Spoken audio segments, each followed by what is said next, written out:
At bilang bahagi naman ng NFA Modernization Program, inilunsad ng National Food Authority ngayong araw ang paggamit ng toner bags para sa palay na may kapasidad na magkarga ng katumbas ng 12 sakong bigas. Si Vel Custodio sa sentro ng balita. Araw-araw nagkakarga ng mga sako ng bigas si Nathaniel. Kaya malaking ginhawa daw sa kanya ang paggamit ng Flexible Intermediate Bulk Container o toner bags na inilunsad ng National Food Authority bilang bahagi ng NFA Modernization Program. Madali na mahirap. Sa sa pagkakamada. Saan kaya mas magiging efficient, madali? Dito po sa tunnel bag. Bakit po? Medyo naginawanan po yung mga labor. Tapos, di na huyuyo ko, tapos di nakakuha ng sako. Itong modernization ay bunga ng aming adhikain na mapabuti ang serbisyo para sa ating mga kababayang magsasaka. Mahigit 2,000 piraso ng toner bags ang inilunsad ng National Food Authority sa Cabanatuan, Nueva Ecija. May simultaneous launching din ito sa NFA Warehouse Occidental Mindoro at Davao del Sur. We don't stop in finding ways on how to efficiently use our warehouses dahil ang hinaing talaga ng ating mga magsasaka ay puno ang bodega. With this system na dagdagan ka ng 25% capacity, edi wala kang pinatayong warehouse na dagdagan ka ng capacity. Yun yung mga ganong pamamaraan, no?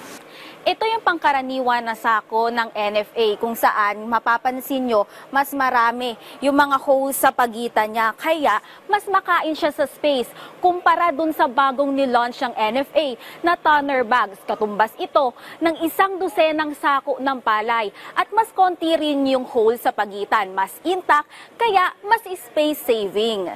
At least 1.1 million to 1.3 million peso savings ang ma-achieve natin doon sa isang capacity na tinuturo ko dyan na 60,000 bag capacity. Yun naman, syempre savings na yan. Pwede natin magamit sa ibang bagay.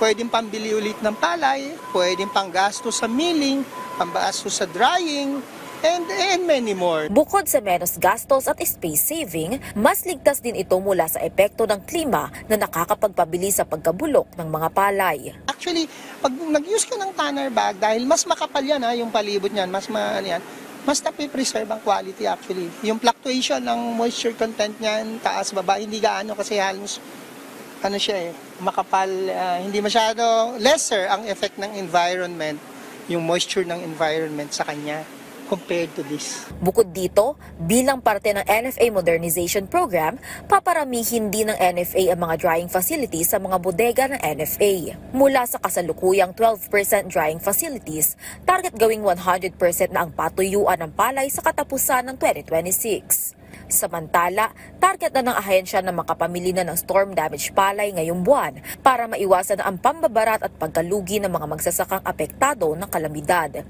Agad nagigilingin ang mga napiling palay para i-auction o kaya naman ay ibigay sa DSWD para sa family food packs. Maaari rin itong ibenta sa 20 bigas meron na program. Vel Custodio para sa Pambansang TV sa Bagong Pilipinas.